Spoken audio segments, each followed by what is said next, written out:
I just want to say, man, I've been seeing all the love and support, and I just want to say thank you so much, man. People have been hitting me up the past week, just checking in, and this is a stressful situation. I'm glad it's behind me. So I perform for a little bit. As soon as I kind of know that he's not looking or he's not around and he's not in my peripheral, I quickly just pull up my pants and get out of there. Was there a moment that test for loyalty went too far?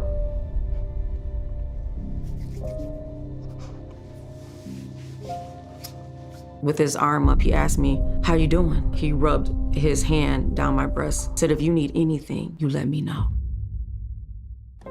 Alors bienvenue les amis, aujourd'hui on va voir ensemble les 2 dernières semaines du procès de Diddy, parce qu'autant vous dire qu'il s'est passé beaucoup de choses dans ce tribunal fédéral de New York. En termes de rebondissement, on n'est pas très loin de la série Netflix. Petit rappel pour ceux qui nous rejoignent en cours de route, j'ai déjà fait une vidéo complète sur les 2 premiers jours du procès. On a eu l'occasion de voir Cassie Ventura qui a fait l'effet d'une bombe quand elle est arrivée. Elle a fait des révélations assez fortes. D'un autre côté, les procureurs parlent d'un réseau criminel digne d'un film de mafieux, et la défense dit que tout était consensuel, entre adultes, et ils savaient ce qu'ils faisaient. Bref, j'ai résumé tout ça dans ma précédente vidéo. Pour ceux qui savent pas, la vidéo que vous regardez actuellement est la 6e de la série de toutes les vidéos que j'ai faites sur Diddy. Donc encore une fois, si vous les avez pas vues, je vous invite fortement à aller les voir. Je vous ai fait une playlist entière que j'ai mis en description juste en bas. Et aujourd'hui, on va donc voir ensemble ce qui s'est passé du jour 3 au jour 9 du procès. A commencer donc par le 14 mai, qui est le jour numéro 3 de ce procès. Et je vous laisse directement imaginer la scène. Le tribunal est bondé, l'atmosphère est électrique, et Cassie Ventura, enceinte de 8 mois et demi, va continuer son témoignage. Et cette fois-ci, elle a annoncé un truc assez surprenant. Elle raconte qu'en 2018, elle a eu avec Diddy ce qu'elle appelle une conversation de clôture, entre guillemets. Vous savez, c'est un peu le genre de conversation qu'on a à la fin d'une rupture, histoire de bien terminer. Sauf que là, cette conversation s'est terminée en cauchemar absolu pour Cassie. En fait, Diddy l'avait contacté pour soi-disant faire le point sur leur relation et essayer de tourner la page. Donc bon, ça peut paraître un peu surprenant venant de Diddy d'avoir un comportement aussi mature. Mais ça, c'est sans compter tous les témoignages qui disent que cette rencontre s'est transformée en une vraie agression pure et simple envers Cassie. Vu que Cassie a simplement dit que ce soir-là, Diddy l'avait, et quand Cassie a annoncé ça, c'était le silence total dans la salle du tribunal. Mais attendez, c'est pas tout, parce qu'on a encore des nouvelles informations sur le fameux incident qu'il y a eu dans la chambre d'hôtel. Vous savez, celui que je vous avais montré dans l'ancienne vidéo. Et ben maintenant, on en est sûr, mais ce vase cassé, c'est le résultat d'un moment complètement disproportionné de rage de Diddy, qui aurait apparemment balancé ce vase à la figure de Cassie. Donc ça veut dire que Diddy aurait trouvé un faux prétexte pour ramener Cassie directement chez lui et lui balancer ce vase à la figure. Bon, suite à cette déclaration, c'est aussi à ce moment-là où les avocats de la défense ont commencé à prendre des notes de manière un peu frénétique. Donc autant vous dire que par la suite, ils ont préparé une contre-attaque assez féroce qu'on va voir ensemble. On est maintenant le 15 mai, donc le jour numéro 4 du procès. Cassie revient à la barre et cette fois-ci, elle va nous sortir un truc d'encore plus surprenant. Elle va expliquer en détail qu'elle avait déjà essayé de faire des tentatives de S. Elle explique que malgré le succès de sa carrière, l'impact psychologique et l'abus de Diddy l'a amené à faire 2 tentatives. Donc en fait là on est carrément arrivé au point de destruction quand la victime ne voit plus aucune seule issue que la mort. Dans ce jour 4, elle a aussi commencé à parler de l'affaire entre Diddy et Kid Cudi, comme quoi Diddy aurait menacé à plusieurs reprises Kid Cudi. Donc encore une fois, c'était des rumeurs dont on avait parlé dans les anciennes vidéos, mais aujourd'hui ça s'avère vrai. Selon Cassie, Diddy n'aurait pas supporté la relation entre Cassie et Kid Cudi, au point où elle a quand même voulu faire exploser sa voiture pour se venger. Pour l'instant, je vais pas vous donner plus de détails sur cette affaire parce que à la fin de la vidéo, il y aura Kid Cudi lui-même qui va justement témoigner, donc on aura beaucoup plus d'infos en détail. Donc voilà, je vous garde ça au chaud pour la fin de la vidéo. Et je vous ai dit que la défense commençait à prendre des notes. D'ailleurs, c'était pas les seuls, parce que Diddy durant tout le procès a été décrit comme une personne très concentrée, plutôt calme, et qui prenait des notes sur des post-it et qui les donnait à ses avocats. Et justement, tous ces éléments-là ont un peu servi d'artillerie lourde pour la défense, donc les avocats. Donc l'avocat de Diddy va commencer un contre-interrogatoire contre Cassie qui va durer durant des heures, et elle va nous sortir des preuves qu'on n'avait jamais vues. Ces preuves datent de 2009 et c'est des messages entre Diddy et Cassie. C'est important de préciser, mais en gros, c'est des messages qui datent du début de leur relation, si vous voulez. Et c'est important de préciser parce qu'au début, Diddy n'était pas violent contre Cassie. Ils avaient juste des pratiques charnelles un peu spéciales. L'avocate va donc lire des messages d'amour entre les deux et d'autres conversations intimes. Et en fait, c'est des messages qui vont complètement retourner la situation en faveur de Diddy. Parce qu'en fait, je vous rappelle que la défense, donc les avocats de Diddy, ont un seul et unique but, c'est de faire passer la relation entre Cassie et Diddy comme une relation normale, certes un peu toxique et avec une intimité assez extrême, mais du moins consentante. Ce qui, vous l'avez compris, évite de faire passer Diddy comme un agresseur. Donc voici un extrait des fameux SMS qu'ils ont pu avoir. Diddy va dire, je cite, « Quand est-ce que tu veux faire un freak-off ?» Ce à quoi Cassie va répondre, « Je suis prête pour le freak-off, lol. » Donc vous l'avez compris, à l'époque, Cassie était complètement partante pour faire les freak-off, d'après les SMS du moins. Et donc ça fait passer Cassie, non pas pour une victime, mais pour une personne consentante. La défense va même aller plus loin, ils vont même l'accuser d'être opportuniste, vu qu'avant de sortir avec Diddy, Cassie sortait avec un autre producteur de musique assez connu, qui s'appelle Ryan Leslie. Donc la défense fait passer Cassie comme une personne qui va sauter de relation en relation pour faire avancer avancer sa carrière. Encore une fois, cette partie-là, j'en parlerai plutôt vers la fin de la vidéo. Et du coup, ces messages, qu'est-ce qu'on en fait? Parce que c'est vrai qu'ils sont intéressants, mais comme je vous l'ai dit, et c'est important de garder en tête, ils ont été envoyés au début de la relation entre Didi et Cassie. Mais quoi qu'il en soit, c'est quand même une bonne contre-attaque de la part de la défense, qui va donc clôturer ce 4e jour et aussi le témoignage de Cassie. Ce qui va nous permettre de passer à la 2e semaine du procès, où on va voir d'autres personnes de l'entourage de Didi, et ça va nous donner donc un nouveau point de vue, un nouveau contexte sur cette affaire. On est donc maintenant le 19 mai, donc le 5e jour du procès. Et alors là, les amis, on va rentrer dans le vif du sujet. Parce que David James et George Kaplan, anciens assistants personnels de Didi, vont monter à la barre. Et franchement, ce qu'ils vont révéler vont à la fois confirmer beaucoup de choses, mais vont être aussi inédits. Déjà, George Kaplan va commencer à nous décrire son quotidien auprès de Didi. Donc c'est lui qui est chargé d'organiser les fameuses soirées, les fameux freak-offs. Notamment ceux qui se passent dans les hôtels, ceux que je vous avais expliqué dans l'ancienne vidéo. Je vous avais dit qu'il y avait toute une équipe de préparation et une équipe de nettoyage qui passait avant et après les freak-offs dans les hôtels, pour justement dans un premier temps amener le matériel entre guillemets, et qui après les actes faisait un nettoyage méticuleux pour laisser aucune trace. Donc par exemple, George explique que c'est lui qui a ramené les fameuses huiles de bébé, mais il n'y avait pas que ça, il y avait aussi des bougies parfumées, de l'alcool, des substances en tout genre et plein d'autres trucs. Il explique que chaque achat qui était fait pour les freak-offs était uniquement en cash, pour laisser pareil aucune trace. George va continuer en expliquant un incident assez dramatique qui s'est passé en 2015 dans le jet privé de Didi, et je vous préviens, c'est quand même un acte qui fait assez froid dans le dos. Il va donc dire, je cite, « J'étais assis sur une table vers l'arrière de l'avion, mais Cassie et Didi étaient derrière une cloison aussi vers l'arrière. Soudain, j'entends un verre qui se brise. Je regarde et je vois Cassie au sol sur le dos et Didi au-dessus d'elle, tenant un verre à whisky brisé, et là j'entends un bruit énorme. Cassie criait, est-ce qu'il y a quelqu'un qui voit ça? Et malheureusement les amis, George explique que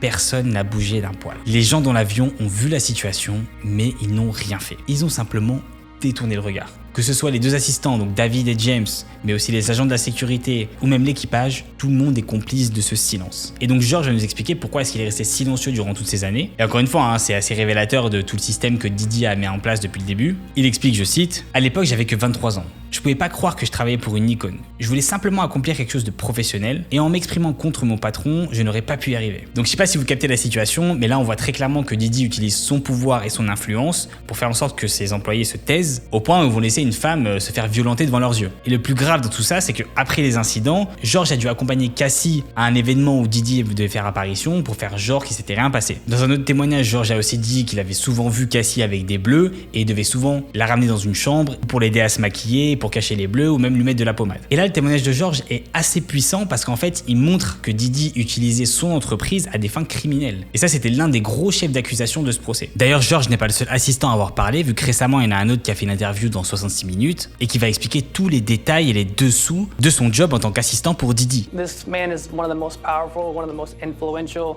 so it meant a lot to me to actually have the opportunity to work with somebody of that magnitude. Well, the job of an executive assistant is to staff him. 24/7, essentially, he needs staffing. Que ce soit le fait de lui ramener tout ce dont il va avoir besoin pour ses soirées, ou encore la fameuse préparation et nettoyage des salles d'hôtel pour les freak-offs. I would have to go and prep that hotel room, which consisted of baby oil Astroglide, candles, incense, liquor, lights, tons of toiletries everywhere on the floors in the bathroom, and you have to get all that stuff, clean it up, 'cause it was disgusting. Et il explique surtout le jour où il a dû faire ses preuves auprès de Didi et aller jusqu'à l'acte devant lui. His hands on my shoulders and pushes me to a female guest that's on the couch, and I froze. So I perform for a little bit. As soon as I kind of know that he's not looking or he's not around and he's not in my peripheral, I quickly just pull up my pants and get out of there. Was there a moment that test for loyalty went too far?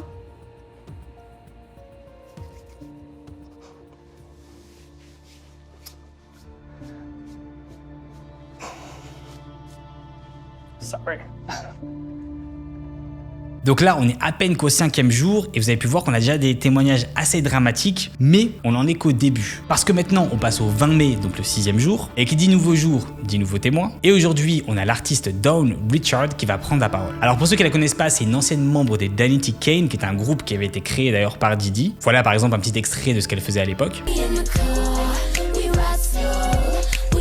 Et donc Dawn va nous raconter à travers son témoignage encore plus de violence envers Cassie. Elle va par exemple commencer à raconter un événement qui l'a, selon elle, marqué à vie. C'est un événement qui a eu lieu en 2009 dans le studio d'enregistrement de Diddy. Diddy, dans une rage complètement incontrôlable, aurait pris une poêle avec laquelle il était en train de cuisiner des œufs et aurait frappé Cassie. Dawn affirme qu'elle a aussi vu Diddy frapper, traîner et même donner des coups de pied à Cassie à plusieurs reprises. Elle explique que Cassie avait un tempérament plutôt très calme et donc du coup, par rapport aux crises de colère de Diddy, c'était très contrasté. Et pour le coup, c'est vrai que son témoignage tient plutôt la route quand on voit les vidéos du fameux hôtel où on voyait que justement Diddy était en train de courser Cassie pour la frapper au sol. Donc encore une fois, ça nous montre cette violence gratuite que Diddy avait envers Cassie, gratuite et surtout impulsive, c'est-à-dire vraiment elle pouvait arriver à n'importe quel moment. Et si vous voulez avoir mon avis personnel, je pense que cette imprévisibilité était surtout due aux substances qu'il prenait un peu tous les jours, qui devaient complètement mettre ses émotions dans tous les sens. Bon, après ça reste que mon avis. Mais le plus terrifiant arrive après, vu que le lendemain des faits, Dawn a reçu un message de la part de Diddy, qu'il a pris à part avec sa partenaire Kina Harper. Diddy leur a donc apporté des fleurs. Attends,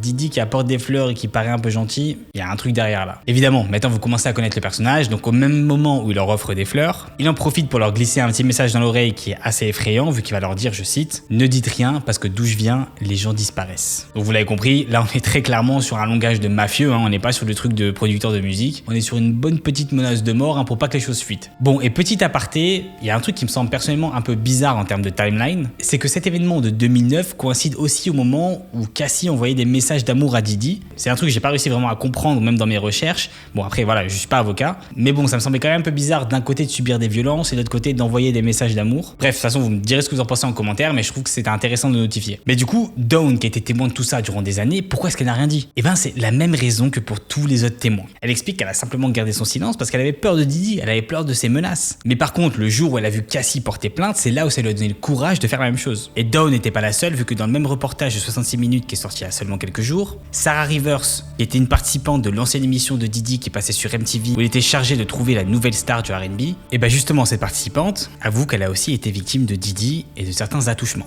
With his arm up, he asked me, "How you doing?" And then he rubbed his hand down my breast. Said, "If you need anything, you let me know." Mais le gros problème chez Sarah, c'est qu'elle avoue qu'après cet incident, elle a été complètement blacklistée de l'industrie musicale et tout ça à cause de Diddy. Donc encore une fois, on voit l'impact qu'il peut avoir quand on lui dit non. And then I ran out of the studio as fast as I could and left. I didn't think anybody would believe me, honestly. I'm in this moment right now. This is crazy. Sorry. People don't really know how much what it does to you. When something that you love is taken from you. Et d'ailleurs, une question que vous êtes peut-être posée, c'est que qu'est-ce que la famille de Cassie pense de tout ça? Est-ce qu'ils sont intervenus? Est-ce qu'ils ont une histoire aussi avec Diddy? Eh ben, vous faites bien de vous poser cette petite question parce qu'on va y répondre pour le jour 7. On est donc maintenant le lendemain, le 21 mai, donc le jour 7, où on va avoir le témoignage de Regina Ventura, donc la mère de Cassie. Et là, les amis, on va découvrir une dimension encore plus sordide de la part de Diddy, l'extorsion pure et simple. Je vous explique. En décembre 2011, Cassie et Kid Cudi commencent à se fréquenter. Diddy l'apprend et rentre dans une rage folle. Donc le 23 décembre, 2 jours avant Noël, il décide d'envoyer un email à Cassie et de mettre en copie sa mère. Et dans le message, il menace de diffuser 2 S-tapes de Cassie si elle ne rompt pas avec Kid Cudi le plus rapidement possible. Il menace aussi de s'en prendre physiquement à Kid Cudi, mais de, je cite, ne pas utiliser ses propres mains pour le faire. Et c'est pas fini parce qu'il va aussi demander 20 000 $, parce qu'apparemment c'est l'argent que Cassie utilise, que Diddy lui a donné. Je pense que c'est pas très intelligent en tant que mafieux d'envoyer des mails comme ça avec plein de preuves de menaces. Enfin bon, pour revenir à l'histoire, Regina, donc la mère de Cassie qui reçoit ça, est absolument terrifiée pour sa fille, sauf qu'elle a pas les 20 000 $ à donner à Diddy, donc elle va contracter en fait un prêt sur sa maison pour réunir la somme le plus rapidement possible et l'envoyer à Diddy. Elle a dit, je cite, « Les S-tapes m'ont bouleversé. Je savais qu'il voulait faire du mal à ma fille, alors j'ai fait ce qu'il fallait faire. » Donc quelques jours plus tard, Diddy reçoit l'argent, sauf que à l'époque il est millionnaire, donc il a pas vraiment besoin de cet argent. Du coup, pourquoi est-ce qu'il leur a demandé ces 20 000 $? En fait, Regina explique qu'il voulait simplement jouer avec la famille de Cassie. En fait, il voulait pousser jusqu'à où ils pouvaient contrôler leur vie. Regina va aussi réagir à des photos qui ont été prises en 2011 où on voit Cassie qui montre des bleus sur sa jambe. Et elle avait gardé ces photos pour, je cite, montrer ça le jour où justement il fallait montrer que Diddy l'a frappé. Elle raconte un autre événement qui s'est passé en 2018, donc c'était le 30e anniversaire de Cassie. Regina avait donc fait le voyage du Connecticut pour aller rejoindre sa fille, sauf que Cassie n'avait pas son téléphone vu que Diddy lui avait confisqué. Ah oui, parce que Diddy, pour garder un contrôle sur Cassie, avait souvent tendance à lui confisquer ses affaires, que ce soit son téléphone, ses clés de voiture, etc. Donc à ce moment-là, Regina est furieuse et elle va aller confronter Didi devant l'immeuble de sa fille. Elle avoue même en arriver au point où elle voulait le frapper, tellement qu'elle était pleine de rage. Et c'est là justement où D-Rock, le chef de la sécurité de Didi, a dû s'interposer. Et Regina explique que Didi à ce moment-là est resté complètement calme. Il a simplement rendu le téléphone et pris les clés de la voiture. Donc vous l'avez compris, on est vraiment dans cette logique d'essayer de contrôler la liberté de mouvement de Cassie. Donc le témoignage de Regina s'est arrêté là. Et ce qui est super intéressant, c'est que c'est la première fois qu'il n'y a pas eu de contre-interrogation de la défense. L'avocat de Didi a dit, je cite, je n'ai aucune question pour vous. Je pense que là, les avocats ont dû se dire, bon, on va peut-être pas essayer de remettre en question la parole d'une femme qui a presque vendu sa maison pour protéger sa fille, qui en arrivait presque aux mains aussi pour encore une fois protéger sa fille, et qui en plus a quelques preuves dans ses dossiers. Stratégiquement, là, vaut mieux se la fermer. Bref, on arrive maintenant au 22 mai, donc le jour numéro 8, et c'est le retour de George Kaplan, donc l'assistant de Didi, qui revient pour parler de la partie cette fois-ci la plus incriminante de son témoignage. Il va détailler en fait comment est-ce qu'il a été engagé par Didi pour le fournir en substance. Il raconte que Didi lui donnait simplement des numéros de dealer, il lui donnait aussi une liasse de cash, et à simplement 23 ans, dans son rôle d'assistant, il se retrouvait avec des grosses liasses de cash à être l'intermédiaire d'un gros trafic de substances. Il va raconter que ça s'est passé durant des années, à Los Angeles, à Miami, et en fait c'était tellement fréquent que ça en devenait banal pour George. En fait pour lui, acheter des substances pour son patron, c'était comme s'il allait à la boulangerie du coin, aller s'acheter un petit sandwich pour le midi. Et il explique que personne ne posait de questions, parce que le système était super bien rodé. Bien sûr, George aussi était constamment menacé par Didi. Didi disait par exemple qu'il voulait être entouré uniquement des meilleurs, et que si George était pas à la hauteur, il pouvait partir. Et en fait ça allait tellement loin dans le contrôle et la mégalomanie, qu'un jour Didi a demandé de l'eau à George, et vu que George avait pas assez d'eau, elle a décidé de mélanger 2 bouteilles d'eau minérale ensemble, ce qui a pas plu à Didi et qui a commencé à l'incendier. Là on parle quand même d'une bouteille d'eau, je sais pas si vous vous rendez compte. Bon, encore une fois ça reste que mon avis, mais bon,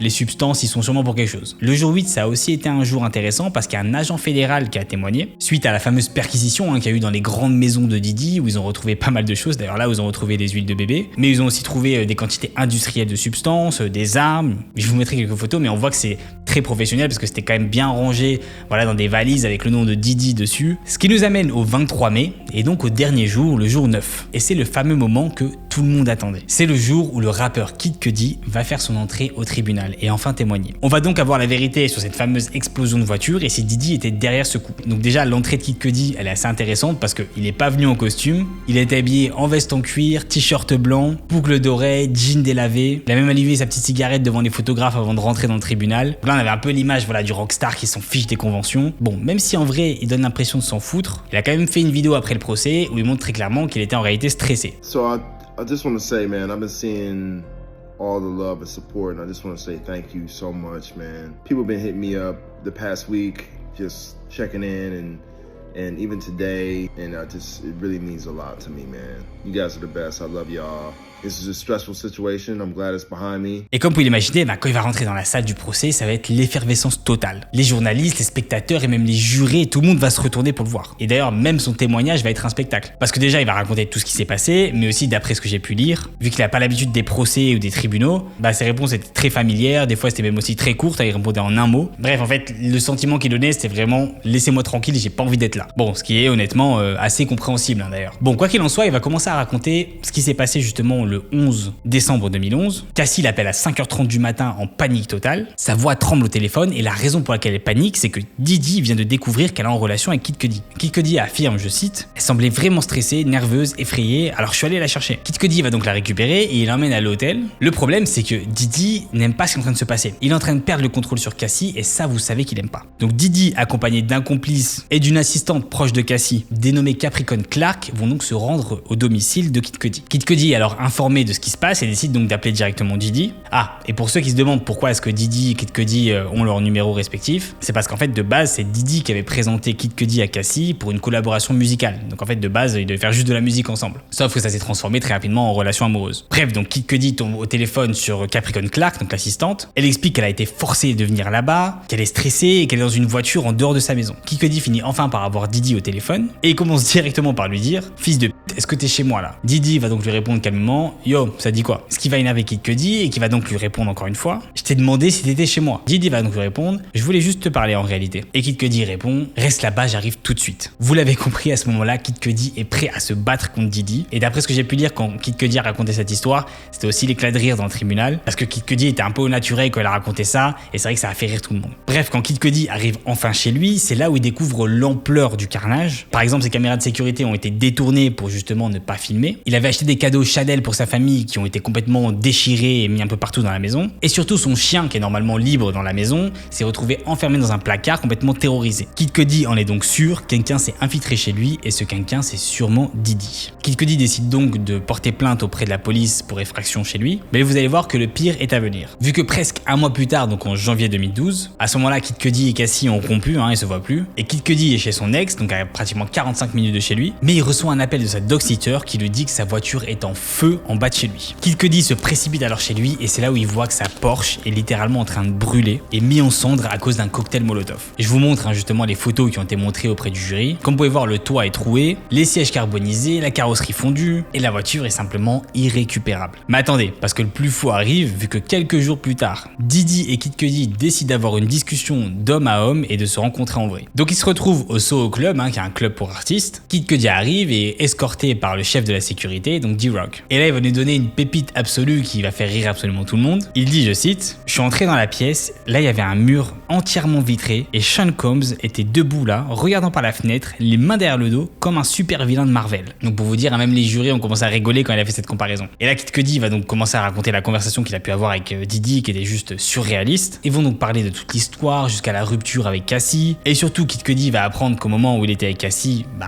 elle était aussi encore avec Diddy. Il dit, je cite, « Elle m'avait dit qu'elle avait rompu et j'ai cru à sa version. » Bon bref, après cette rencontre un peu étrange, ils vont finir par se serrer la main. Et là, Kid Cudi va poser la question, « Du coup, qu'est-ce qu'on fait pour ma voiture ?» Ce à quoi Diddy va répondre calmement avec un regard glacial, « Je vois absolument pas de quoi tu parles. » Bref, Kid Cudi n'est pas allé plus loin dans l'explication avec Diddy. Mais ce qui est quand même assez étrange, c'est qu'après cette conversation, il n'y a plus de cambriolage, il n'y a plus d'effraction, il n'y a plus de problème de voiture. Donc bon, ça commence à faire beaucoup de coïncidences. Mais attendez, c'est pas fini, parce que des années plus tard, ils se sont encore une fois retrouvés au Soho House, mais cette fois-ci complètement au pif. Diddy était lui accompagné de ses filles, et il se rapproche naturellement de Kid Cudi pour lui glisser à l'oreille, « Mec, je veux vraiment m'excuser pour toutes ces conneries qui se sont passées. » Donc Kid Cudi va conclure sur toutes ses excuses, et il dit que depuis le temps, il a fait la paix avec tout ça. En fait, Kid Cudi, c'est surtout pas un mec à embrouille, donc du coup, il voulait vraiment passer à autre chose. Mais ce qui est intéressant dans cette affaire avec Kid Cudi, c'est que ça va donner quand même pas mal d'éléments à la défense pour retourner la situation et remettre en question tout le témoignage de Cassie. Et bien évidemment, sa fameuse position de victime dans cette histoire. Donc le but, vous l'avez compris, c'est de détruire méthodiquement la crédibilité de Cassie en révélant un comportement qui prouve que c'est une opportuniste ou une manipulatrice. Donc le premier élément qu'on avait déjà dit juste avant, c'est qu'elle sortait avec Ryan Leslie qui avait bien 10 ans de plus qu'elle à l'époque, donc pareil, qui était aussi un producteur de musique. Et finalement, elle a refait la même chose avec Diddy. Le deuxième élément, c'est sa relation simultanée avec Kid Cudi et Diddy au même moment. Pire, en fait, dans l'histoire, c'est elle qui aurait donné l'adresse de Kid Cudi à Diddy pour qu'il aille justement le cambrioler. Donc en fait, le message subliminal de la défense, c'est regardez cette fille, elle a toujours les mêmes schémas, elle va manipuler des hommes puissants pour avancer dans sa carrière. Et d'ailleurs, l'avocat de Diddy va aller plus loin dans le contre-interrogatoire de Kid Cudi, vu qu'il va demander justement à Kid Cudi si Cassie lui avait parlé d'une agression S de la part de Diddy, et Kid Cudi va lui dire qu'il a seulement entendu parler de quelques violences physiques, mais pas d'agression. Et la raison pour laquelle c'est super important judiciairement parlant, c'est que si c'était juste entre guillemets de la violence domestique, on n'est plus sur une affaire de trafic S. L'avocat va aussi préciser que Diddy n'a pas interrompu Kid Cudi ou même Cassie durant leur relation. Il dit que il était pas en train de l'appeler tout le temps ou de la harceler, pour faire comprendre au jury qu'il n'était pas dans une histoire de contrôle total de Cassie. Ce qui personnellement me semble un peu bizarre, parce que dans ce cas-là, pourquoi est-ce que Diddy a envoyé une équipe pour justement aller brûler la voiture de Kid Cudi? Et pourquoi est-ce qu'aussi il aurait envoyé un mail à la mère de Cassie pour faire du chantage? Bon, autre point intéressant, c'est aussi que l'avocat a posé cette question à Kid Cudi. Mademoiselle Ventura ne vous a pas dit la vérité. Elle vous a mené en bateau, ce sont vos mots exacts. Ce à quoi Kid Cudi a répondu, vrai. Donc vous l'avez compris, l'avocat veut ici peindre le portrait d'une femme qui est un peu calculatrice, qui joue sur plusieurs tableaux, qui va attiser la jalousie entre ses amants et mentir par omission. Une opportuniste qui, des années plus tard, va transformer une relation toxique, mais consensuelle, en une accusation criminelle pour se venger ou pour avoir de l'argent. Voilà, ça c'est ce que la défense voulait prouver. Et c'est ce qui me permet de conclure justement ce 9e jour de procès. Donc au moment où je fais cette vidéo, on est le 27 mai, et pour l'instant c'est toutes les informations qu'on a pu avoir. Mais j'aimerais quand même revenir sur un aspect assez intéressant pour avoir votre avis. Parce que personnellement, ce qui me frappe quand même dans cette histoire, c'est un peu cette culture du silence autour de Diddy et un espèce de bouclier invisible qu'il a mis en place. Parce que si on résume les faits 5 secondes.